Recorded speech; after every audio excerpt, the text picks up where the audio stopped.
Well, welcome to the Sack of Stats podcast. I'm Pam Maldonado, joined by my girl, Kelly in Vegas, Kelly Stewart, bringing you all the analytics behind the NFL contest bets. Kelly, my girl, after going 5-0 2 weeks ago, we went 1-4 last week with only your best bet coming through. I'll be real. I suck. I know. I am struggling this season, and initially I was like, you know what? I'm kind of embarrassed.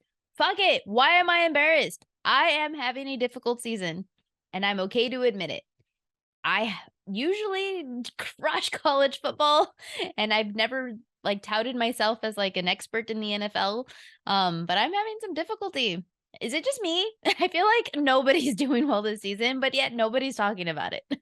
You know, Pam, we started off the season talking about really being disciplined. And that's one of the things I am going to pat myself on the back for is because at the worst case, I'm going 0-2 on a Sunday. Yeah. There was one Sunday that I had 3 plays. I went 1-2.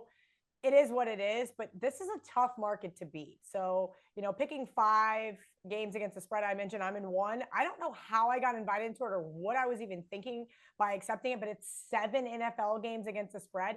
I don't even want to look at what my record is.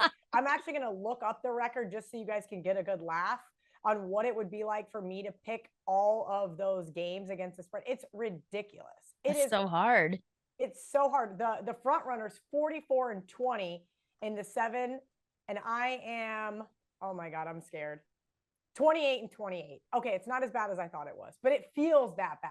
It feels like all of those games is so many, and you got maybe 1 or 2 that you really like, and the next thing you know, you're forcing 3, 4, 5, 6, and 7. And at that point in time, you might as well just flip a coin. That's a lot of games. 5 is tough. It's easier with a partner, I will say that. So I'm keeping the spirits high. We're gonna finish strong. We're only a little over halfway through, but there's still quarterly prizes up for grabs. We are not dead in the water just yet.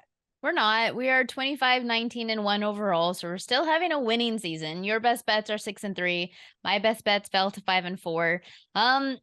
There's nothing that we can do. I don't think that we're doing anything wrong. I don't think that last week we did agree and we did say oh, holy shit, that's probably not a good thing. And then it turned out to not be a good thing. So I'm going to do something. Okay, here we are. We're starting in week 10. I'm going to do something slightly different, but I'm not going to tell you what that different is until afterward and see if you noticed. And I'm going to see if this makes a change. We'll see what happens. But just a reminder of what it is that we are doing. We're making 5 against the spread contest picks each week in the NFL. Kelly's best bet is automatically in. My best bet is automatically in. And then together we come up with the other 3. Kelly, you and I actually had the same best bet this week. So I did pivot to something else just so we can have 2 separate best bets. So I am fully on board with yours. What do you got? Yeah, I got to go with Chicago here. They got it done for me last week, and I've been really impressed with Justin Fields. Basically, being able to make moves with his feet, think and dunk downfield.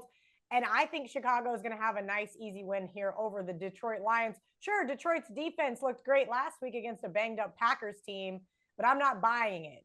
We know they've been Swiss cheese all season long. Now, while the Lions have maybe superseded your expectations, they have not superseded mine. They're right about where I thought they would be. Chicago has a home favorite, 12-6-1 against the spread. And that is my very short and very easy analysis because I'm trying not to overthink this one too much.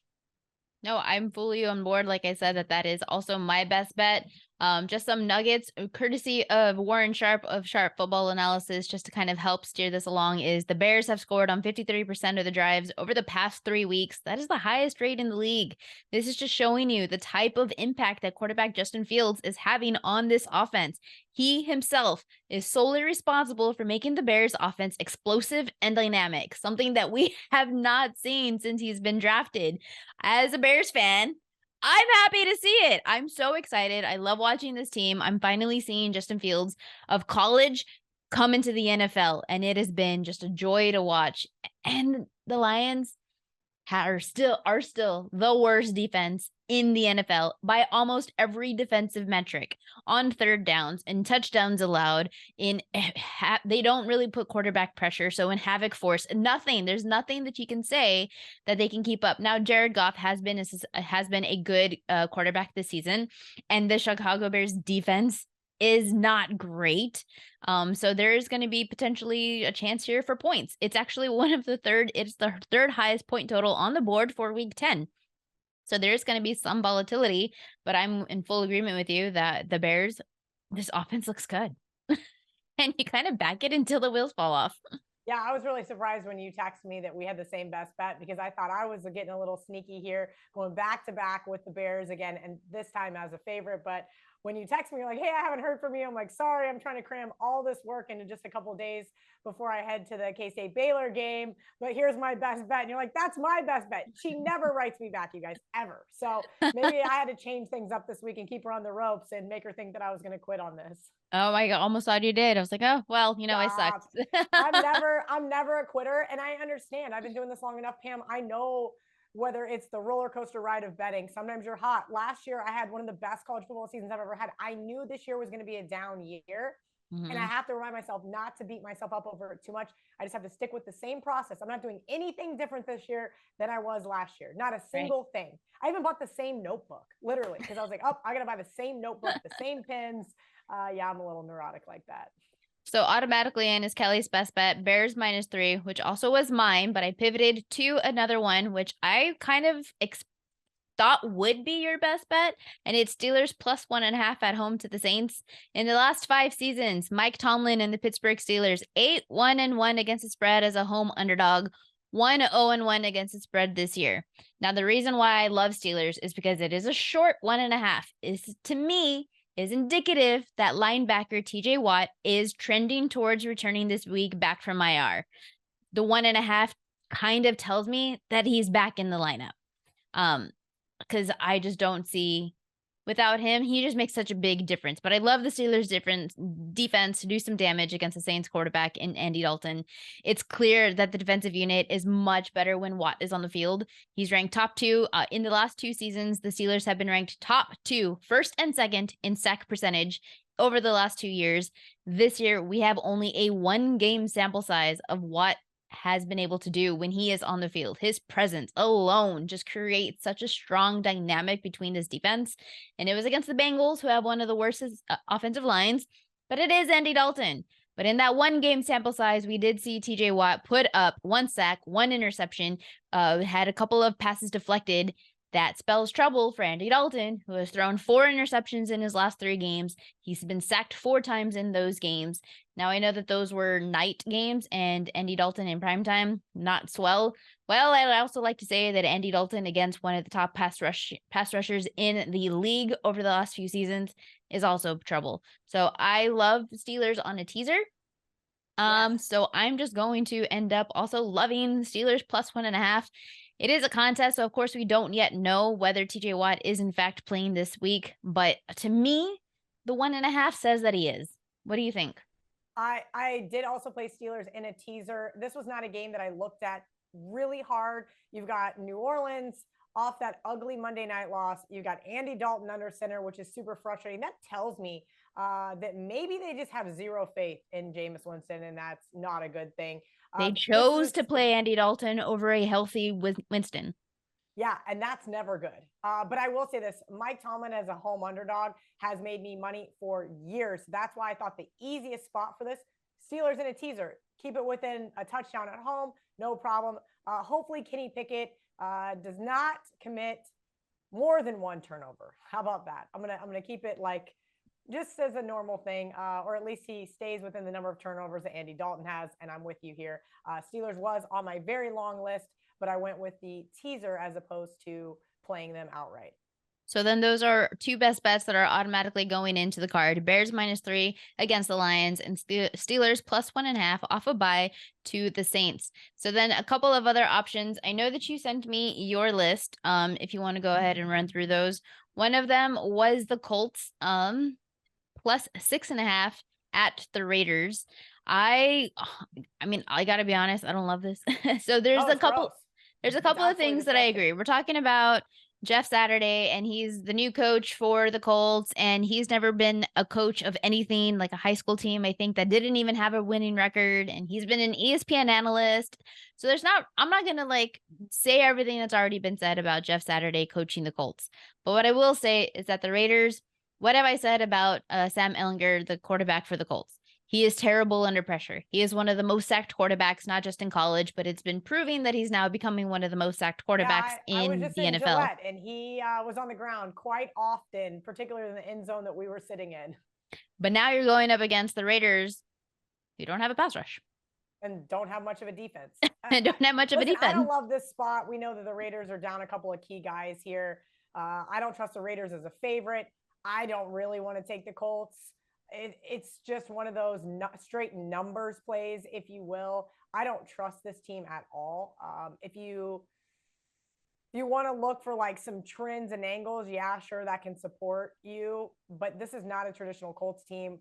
Anytime a team fires their coach, too, I always have them on my list. Like, let's do a little deeper dive here. But you're right. I think the right move here is to pass. What about then another option that you liked was the Packers at home, 4.5 dogs to the Dallas Cowboys coming off a bye. Now we just saw you talked about how Sam Ellinger spent a majority of his time on his back. Aaron Rodgers did the same last week to the Lions through a couple of interceptions, 3 interceptions inside the red zone. But now you're going up against the Cowboys, who have the number 1 pass rush in the country, who have one of the better defenses in the NFL. What? Why do you like the Packers? It's just such a buy low spot, Pam. And that's really all it is situationally. Listen, Aaron Rodgers has no receivers, right? You've got Aaron Jones, AJ Dillon, and this two-headed guy in the backfield that they just don't run the football with. It's so frustrating. Listen, the Cowboys defense looks good. Coming off a bye, this is the other thing that I do a show with Ralph Michaels. We call it TNA, Trends and Angles, and he always talks about teams coming off a bye, and Dallas is one of those teams. So when you go into your bye with a win, you feel really good about yourself. You go do stupid stuff like the Giants player did and go to Cabo or go do whatever with your family.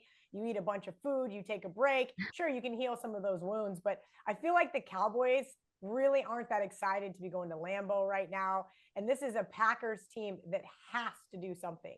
Has to. Dallas just 1-8 in their last 9 games in Green Bay. This is not a spot where I would be laying it with Dallas. But as I mentioned, it's a buy low spot on the Packers. But again, my card is ugly this week. Ugly. It's just gross. We're in that middle part of the season where it's like, okay, we're going to figure out which teams are really good, which teams are not so good, and then those teams that are still going to keep surprising throughout the season.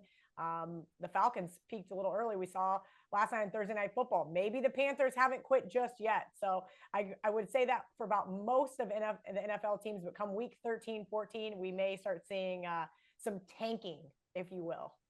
Well, let me see if some of these nuggets are going to either help your case or hurt your case for your confidence in having the Packers.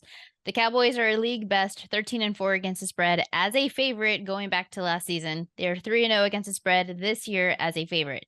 The Cowboys are plus 21 in sack differential than their opponents. That's the largest in the league. Wow. And the Packers have only scored on 22% of their possessions over the past 4 weeks. That is the lowest in the league. You're talking about some of the worst offenses in the Panthers and the Falcons and the Raiders. Packers are below that. Yeah, And Dallas is only one of 2 teams remaining, the other being the Titans, to score on 100% of the red zone possessions.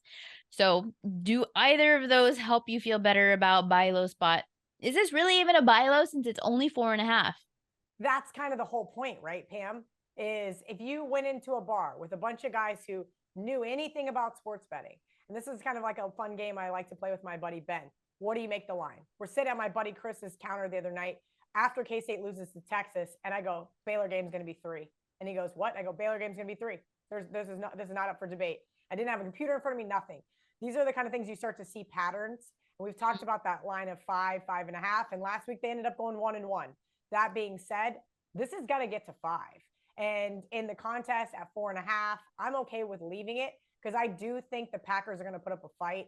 Aaron Rodgers, at this point in time, I understand his frustrations, but he does have the ability, not like Patrick Mahomes per se, but Patrick Mahomes-esque to be able to take over and to be able to run this offense. He's just got to get some support. And I'm with you. This is kind of that Packers, like, either they win here or just pack it in. Just be done, move on to Jordan Love, and just lose the rest of the season. So maybe you can actually draft some wide receivers for your QB1. Let me ask you two questions about Aaron Rodgers and the Packers. Number one, if he doesn't have those thrown interceptions into the red zone, comfortably beats the Lions, is this 4.5 different? Oh, I think so. I think it's 3.5. And I think that I'm going to be really honest with you. I would not be surprised. So one of the divisions that I've always followed the most was the NFC North. I always did radio in Minneapolis. I had family from Chicago. My boyfriend is a big Green Bay fan. Wager Talks in Detroit. So this division has always been on my radar for like the last 5-6 years. I've followed it much closer than other divisions, right? And it's very interesting to see here because it's always been the Packers or pass. One year I did bet the Vikings. They did win the title, and that was with a hurt Kirk Cousins and Case Keenum. So it was kind of crazy. But this is a Packers team I follow really closely. I would not be surprised to see them win this game outright on Sunday. I know that's crazy, very bold because it's Dallas defense, but it's more play against Dallas coming off a bye where, again, buy low spot on the Packers. I don't even know if I'm going to play it in real life, Pam. That's the crazy part. I'm going to play it in my other contest cards, but this is almost gross, like so gross. I don't know if I can like get on my phone and press send. So then for that reason, let's leave it off. Because if you're not willing to even put $1 on it, then why put it? There's other options. Let's be honest. Most of these NFL games I haven't been willing to put $1 on. That is true.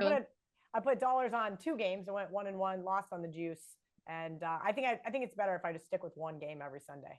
Well, I'm gonna run through some of the what's up on the board since you and I really don't have a lot to go off of this week. So one of the options, I'm literally just going down the line. Jaguars at Chiefs. Who do you like?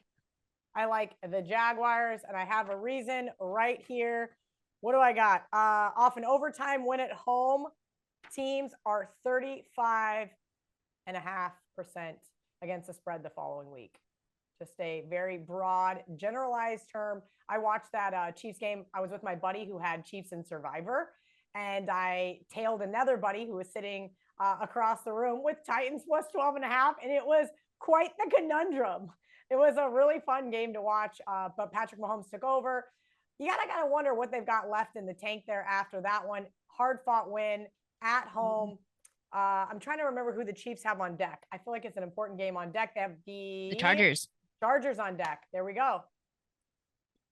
I'm on board with you liking the Jaguars. The way you keep the Chiefs in check is by not having Mahomes on the field. The way you do that is by controlling the clock. The way you do that is by running the ball.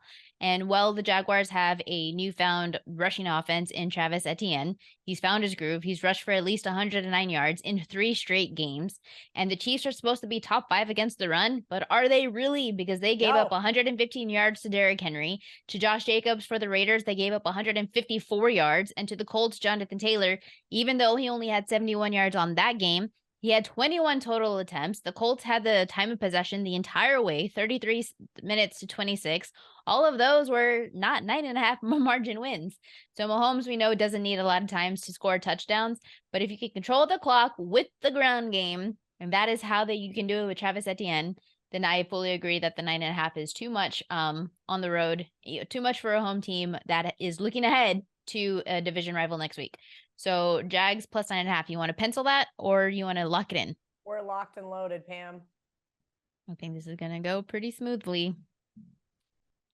So I think you like it better when there's chaos. Secretly. Just in your heart of hearts. Going down the list, we have Texans at the Giants. Who do you got? I lean the Texans here.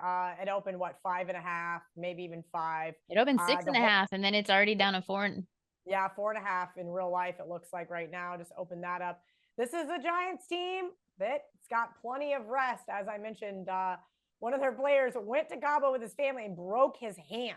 Oh my God. I did not know that. Yeah, I got to look and see who it was. I got a text about it earlier in the week, and it's like, come on, guys. Like, I get that you're on a bye week, but like, let's, keep it, what are you doing out ATVing? That being said, Houston has been great. Coach Smith, 27-17 against the spread as a dog of 5 or more points, though in the contest, it is 4.5. But I'm assuming that's with opening numbers. That could be a stat with closing numbers. And listen, this Giants team, what are they going to do? You're absolutely right, Pam. just what we said about certain other teams. They're going to control the clock. They're going to run the ball. They're going to try to keep mistakes from happening. I am not on this Giants bandwagon just yet. I will say the Giants are living up to about how good I thought they'd be. They're right there behind the Eagles, hanging tight with the Cowboys in the NFC East. I'm impressed with them. I'm just not that impressed with them. I think this is the trap line of the week, especially how much we've seen this one come down. It's begging everybody to take the Giants. Everybody, I guarantee this is going to be the survivor play of the week. The whole world's going to be on the Giants here. So I was initially on Houston. That was one of my best bets earlier this week. So I like that you are leaning that way, and it's because of running back Dameon Pierce.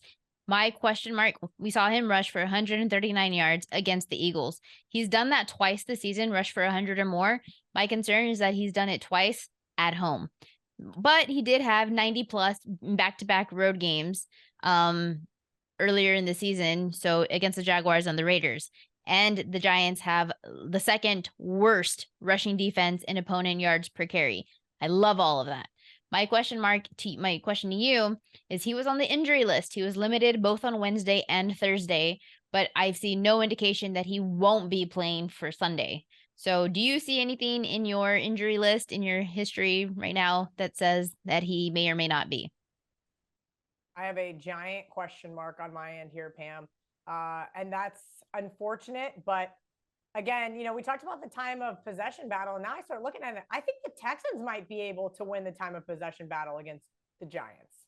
So all credit to Brian Dable. He's done an excellent job, especially with that defense. I think this looks like a low scoring game. I would not be surprised, Pam. 14-10, 17-14, 21-20 even. Like, this could just be like a knockout, drag out, typical old school NFL game, and we get the cover.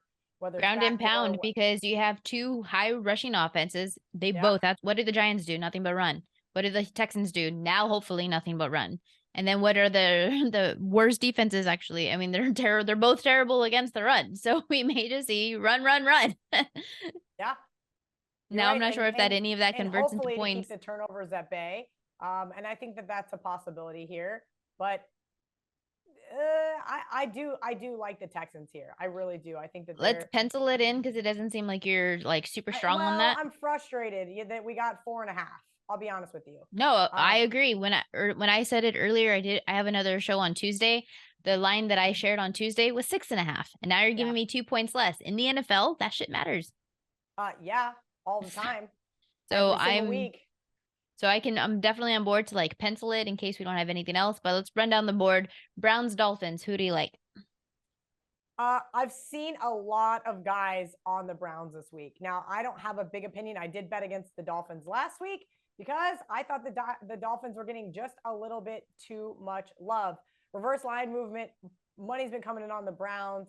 I get it. This Brown team has a two-headed monster in the backfield. We know exactly what they're capable of, and we know they're going to put up at least 21 points, right? 4 of their last 7, they've put up 28, and that's where they've got to be able to do it to beat this team, because we know what Miami's coming with. We know Miami is going to throw the ball downfield. Their defense is not good, though. So I think if this is a close game, then yes, I could see it absolutely being a Browns cover situation. I don't love it. I feel like it's that sharp square game of the week, if you will, because I've yet to see a single soul on the Dolphins, and that kind of bothers me. That would be me. I'm actually on the Dolphins, so we're opposite on that. And I think it's because Miami is a different beast at home compared to when they're traveling. And there's stats to show that, because Miami has allowed opponents to score on 22% of their drives playing at home this season. That's the third lowest in the NFL, compared to allowing 49% on the road. That's 31st in the NFL. So you go from being one of the best home defenses to being one of the worst defenses on the road. So you're going to have their stats that are skewed towards, they're not as strong of a defense, but it's because on the road, they're kind of a little bit more susceptible to that. I've always talked about how Miami is a better home team, not just as a home favorite, but as a home dog, just at home, period. It could be that Florida weather. It could be that it's just different for those teams to go out into that stadium and that environment, and it plays a role. But I mean, I've seen it. I think It's just kind of like easy logic for me. You have a rushing offense that has been super great. They're the best rushing offense in the Browns, but against the most like powerful elite of passing offenses in the league right now. What Tyreek Hill is doing is absolutely absurd. He is just so fast and you cannot keep up with it. So how does a run game keep up with a passing offense in their home stadium? So I do personally like the Dolphins, but you're scaring me off that everybody's on opposite. No, I'm telling you, Pam, this is something that I get asked all the time. Well, isn't such and such a square dog? And I think in college football it means so much less. But I think something worse than a square dog is not only that, but when every single sharp guy I know is just like Browns, Browns, Browns. I'm literally in a pick 5. 2 of the guys fought over who got to use the Browns this week. I've done at least 8 shows here on Friday morning. I've got 2 more left. I guarantee the 2 people I do the show with after this are going to both be on the Browns. It looks like the Browns are just starting to finally gel. When in fact, if you look at the 1-score game scenario, which is what a field goal or 3.5 in the contest tells me, it tells me exactly that. Miami 5-0 in 1-score games this year. So then would you want to be contrarian, sort of speak, and put in the Dolphins? I like the Dolphins. And honestly, because I do think, so something that maybe our viewers don't realize is that every week, the 2 major Las Vegas contests put out spreadsheets to show you the top 5 consensus picks. Mm-hmm. And every single week, it goes like 2 and 3, 3 and 2. Like there's a couple of those, like, and it'll say 1,700 people out of the 3,500 pick that team. And it's all, I guarantee the Browns is going to be that team this week. It just feels like they are the sharp square play of the week. And I'm just not sure that I'm sold on this team. And you mentioned that defense being much better in Miami. You're right. I love, during college basketball, I can break it down, home road dichotomy. In the NFL, I actually have to manually go through. I don't have like a program to help me with that. But now that I've got a good idea, I'm going to make some suggestions to some of the people that I know are far smarter than me. Like, hey, if we could just separate this very easily to see how well this team is on the road versus home. So I like that. So then I'm going to go ahead and lock that one in. That leaves us only room for one more. So then I'm just going to continue on down the list. What do you make? Josh Allen has he been rolled out? For the contest, you're getting 3.5 against the Vikings. Good God, Case Keenum. I'm losing my mind. Case Keenum for the Bills as a backup quarterback. So then what do you have for the Vikings at the Bills laying 3.5 at home with no Josh Allen for the contest? So kind of crazy. I was sitting on the couch on Monday, got a text from a Bills guy. We played 6.5 with the Vikings. And I keep going, all right, we're going to go for a middle. We're going to go for a middle here. I don't think that I love the 3.5. If it was under the field goal, I would be all over the Bills. I would be. We know that Case Keenum knows this Vikings defense. He was on the team, or at least has some sort of semblance of it. This entire Bills offense, not just Josh Allen. Hell, Josh Allen threw 2 picks again last week. Like Josh Allen is kind of struggling himself. We know what we're going to get from Case Keenum. I think that this is probably just a stay away because I really haven't seen much from Keenum over the last 2 years. And that kind of concerns me. So for me, I was actually on the Bills, regardless of Josh Allen playing or not. And it's because of the defense against Kirk Cousins. Cousins has faced defenses that rank 26th, 25th, and 24th in passing points allowed per game over the past 3 weeks. The Bills are 3rd. This is the single best defense that Kirk Cousins would have seen all season. And now he's coming out of his stadium, his dome stadium, going into cold weather, Buffalo, potentially with some wind. It's only seriously that it is a Bills team that is top 5 in having a pass rush against Kirk Cousins, who has played cookie cutter defenses. Now, they've also gotten really lucky over the last few weeks. It just seems like they always figure it out in the fourth quarter when it matters most. It's kind of like TCU. I've said this again. Yeah.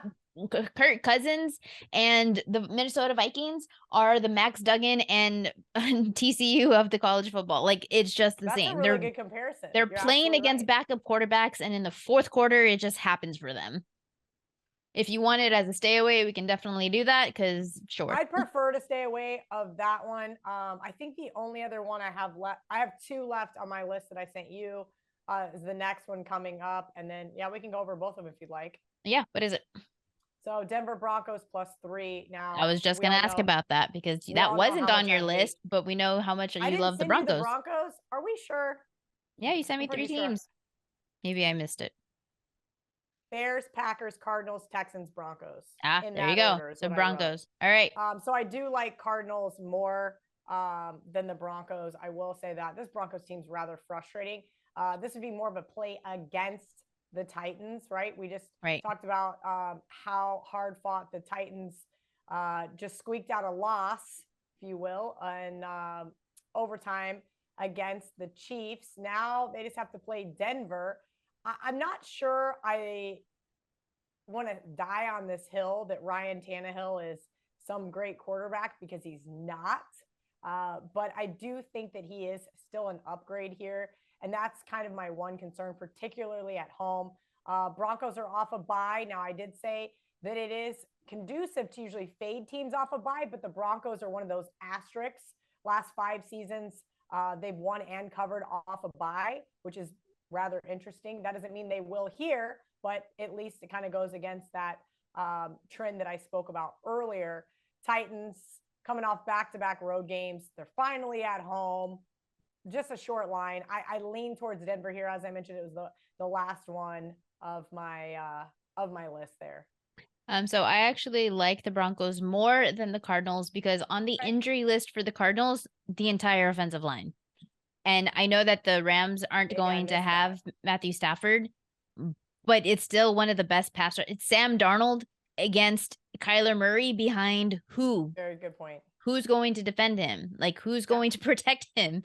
And we've seen that he hasn't. And this is the second half of the season. What have we consistently seen from the Cardinals in the second half of the season, year after year? They drop off, except they've dropped off since week 1. And now you're vulnerable, extra vulnerable, going up against literally the best pass rusher probably of all time in Sam Darnold, with literally five injured offensive linemen. So for that reason, I couldn't back the Cardinals, even though, like, yeah, you have no Stafford. What's going to work out? But this could be a defense situation where the Rams step up and just attack him. Injured player theory also always comes into play there too. Sometimes key players know they have to step up in, a quarterback's absence, if you will. At least for the Broncos, why I would lean to them more than the Cardinals is because we have seen Russell Wilson. He's been kind of just complete garbage, but he has also played some of the better passing defenses in the league. The Colts, Chargers, the Jets, they all rank in the top half for passing defense. The Titans are the second worst. They're 30th in the league against the pass. So this could literally be the chance for Russell Wilson to cook. We haven't seen it yet, but coming off a bye, they've had a week to prepare. On the cooking part, but yes. Well, he may cook like leftover meat, but I mean, it's something. He's gonna put something up out on the table. But I mean, for that reason, I would have to. You're going up against a really bad defense, where the Cardinals are going up against still the Rams, who Sam Darnold. And I know Denver's defense is not as good as it once was, but they're still giving up less than 20 points in 7 of their 8 games here. This looks like another knockout, drag out, ugly game. Even at 17-14, worst case, we get a push. Maybe it's the flip side, though. Maybe Denver wins 17-14. I actually have. Well, no, the contest is 2.5. Oh, come on, man. So, and to what you just said, though, about the Denver defense, is the Denver defense is number 1 in opponent touchdowns allowed in all the NFL. And the Titans they're the only team in the NFL that has yet to score a touchdown in the fourth quarter of games. So this could come down to the wire. Absolutely. Yeah, I like the Broncos. You're right. I missed the information about the Cardinals offensive line when I sent you that text. So I'm totally okay with staying away from the Cardinals here. If you want to pencil or lock in the Broncos.